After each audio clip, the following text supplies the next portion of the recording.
Bonjour Dark Eye, Hello, comment vas-tu? ça va et toi? Ça va super, bienvenue chez les Arts Urbains. Nous préparons un événement le 9 mai et dans ce cadre-là, tu fais partie de cet événement et c'est un événement 100% Crump. On te rencontre aujourd'hui pour découvrir un petit peu cette discipline-là. Alors la première question toute simple, comment peut-on définir le Crump et qu'est-ce que c'est le Crump? En fait, le crump, c'est tout d'abord tout un mouvement culturel et artistique. Donc, c'est pas seulement une danse, il y a vraiment tout un mouvement derrière. C'est un mouvement qui est né au début des années 2000 aux États-Unis, à Los Angeles, South Central. Donc, c'est Tight Eyes et Mio qui ont vraiment structuré petit à petit cette danse, le crump. C'est vraiment une danse narrative qui a pour but vraiment d'exprimer ce que l'on ressent à travers tout type d'émotion. Il n'y a pas de limite dans ce qu'on peut exprimer. C'est très énergique, très saccadé. C'est une danse aussi qui est spirituelle de par l'acronyme. Donc Crump, en fait, ça veut dire Kingdom Radically Uplifted Mighty Praised. C'est un énorme nom, mais qui a une énorme signification aussi. Et la signification, elle est clairement spirituelle, ça qui est très important dans cette danse. Donc on entendra beaucoup que la définition clairement de cet acronyme, c'est l'élévation du royaume par le puissant éloge, mais je sais que si je te dis ça, tu vas pas comprendre. En quoi est-il spirituel? Donc, en fait, c'est spirituel parce que, donc, pour la petite histoire, Tight Eyes, le créateur, l'un des créateurs, il a eu un parcours assez, je dirais, spécial. Donc, lui, il a raconté qu'il y a une énergie qui est là en lui depuis qu'il a 11 ans. Il parle de cette énergie qui est là en lui depuis qu'il a 11 ans, qui lui a été donnée. Et pas par n'importe qui, il le dit clairement, cette énergie lui a été donnée par Dieu. Voilà. Et il a toujours su qu'il devait faire quelque chose de cette énergie. Parce que il a accepté, donc il a reçu cette énergie et c'est une énergie spirituelle clairement. Et c'est une énergie qui est tellement puissante que, comme il le dit lui-même, il savait que ça allait changer le monde. Et il a décidé d'en faire quelque chose. Et en fait, il a fait de cette énergie le crump. Faut savoir que lui, quand il reçoit cette énergie, c'est là en fait que l'essence du crump naît, bien avant que le mouvement voit le jour. En fait. Donc là, on est, je ne sais pas, il a lui-même 11 ans. Il a 40 ans cette année, donc je n'ai pas fait les calculs en quelle année on est. Mais c'est déjà vraiment bien longtemps, bien avant que le mouvement naisse, bien avant que qui que ce soit commence à crumper dans les rues. C'est d'abord lui, en fait, qui reçoit cette boule d'énergie. Et petit à petit, en fait, quand il essaye de connecter ça avec sa vie, avec sa danse à lui, c'est là que petit à petit, il prend le temps de mettre en place une définition pour cette énergie. Et c'est là que naît le mot crump.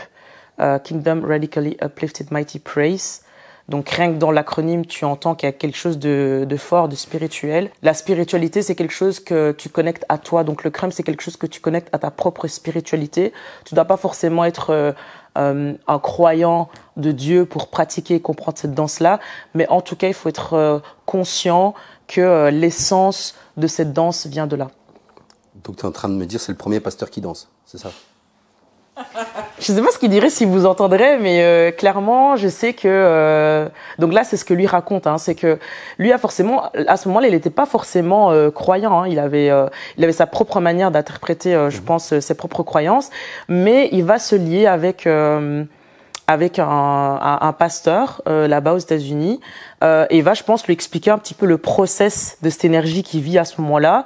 Et c'est avec ce pasteur-là, que je ne sais plus d'ailleurs le nom parce qu'il le dit, que le nom Crump va sortir. C'est à ce moment-là que le nom Crump va sortir. Kingdom, parce qu'ils étaient en train d'essayer de trouver une énergie, un nom à cette énergie. Ouais, à ce moment-là, qu'est-ce qu'on se dit? On se dit, mais c'est quoi cette énergie? On la nomme comment? On fait quoi? Et du coup, tout naturellement, elle s'est liée à la spiritualité et à ses croyances aux siennes, donc de Tight Eyes, qui sont clairement Dieu.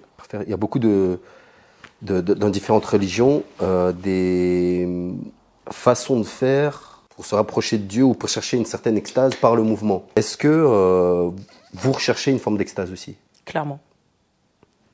C'est pour ça qu'il ne faut pas oublier que dans le mot crump, il y a uplifted, mighty praise. C'est très important. Nous, l'extase, pour te donner un synonyme, chez nous, c'est la get-off. Il y a même un stade qui va au-delà de la get-off, c'est quand les danseurs rentrent en transe. Et je peux vous assurer que Quand un danseur dépasse ce stade de la get-off, donc la get-off, clairement, c'est quoi? Donc, pour la partie danse, il y a plusieurs étapes à franchir lorsqu'on crump. Et la dernière des étapes, c'est l'étape qu'on appelle la get-off. Donc là, c'est vraiment quand on libère tout, juste après avoir construit justement l'étape avant de tout libérer. Et même après avoir tout libéré, il y a encore une étape au-dessus. Là, on peut rentrer clairement en transe et les danseurs qui pourront en témoigner. Et c'est pas tous les jours qu'on voit des danseurs franchir cette étape-là. Et clairement, lorsqu'un danseur atteint ce stade-là, c'est qu'il y a une énergie exceptionnelle qui l'envahit. J'ai pas de terme à mettre là-dessus parce que je pense que le terme appartient à la personne, en dépend de ses croyances et de sa culture. Mais la réponse est oui. Parlons des cas les plus courants et les plus compréhensibles. C'est que, et je parle pas qu'aux États-Unis, même en Europe, parlons à l'échelle européenne, si pour certains crumpers, le crump n'était pas rentré dans leur vie, à l'heure d'aujourd'hui, ils ne seraient pas en vie pour pouvoir le dire eux-mêmes. J'ai même pas envie de donner des exemples, je pense que c'est assez fort ce que j'ai dit. Et il n'y a pas que des crumpers aux États-Unis, juste en Europe, juste en France, en Belgique. Il y en a pour qui le crump a littéralement changé la vie. Et c'est pas pour rien. Ça, on entend ça souvent dans les documentaires danse. Oui, la danse, ça a trop changé ma vie. Si j'aurais pas la danse, je serais déjà en prison. C'est pas fou. Est-ce que toi, ça a changé ta vie et quel a été, toi, ton impact pour ne pas que tu partes, que ce soit en sucette ou que tu fasses des choses qui pourraient te nuire à toi, personnellement, ou aux autres?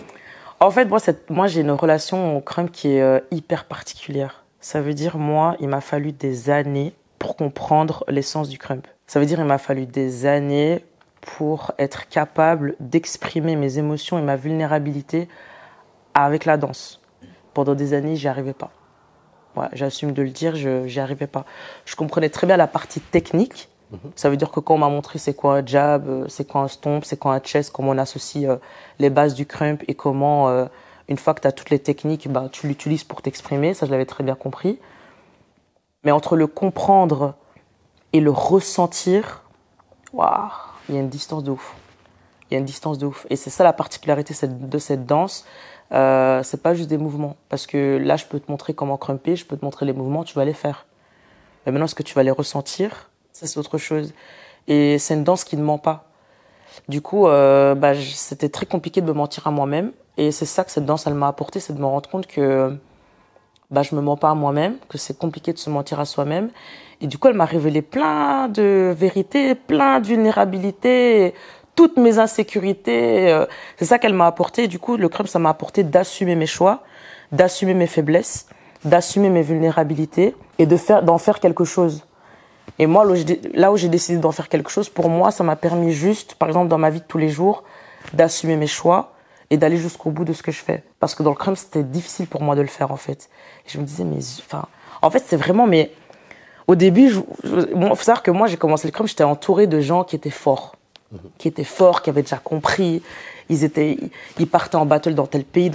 Et moi, j'étais là en train de toujours comprendre comment est-ce qu'on associe les bases. Et ça me frustrait de ouf. Et je comprenais pas.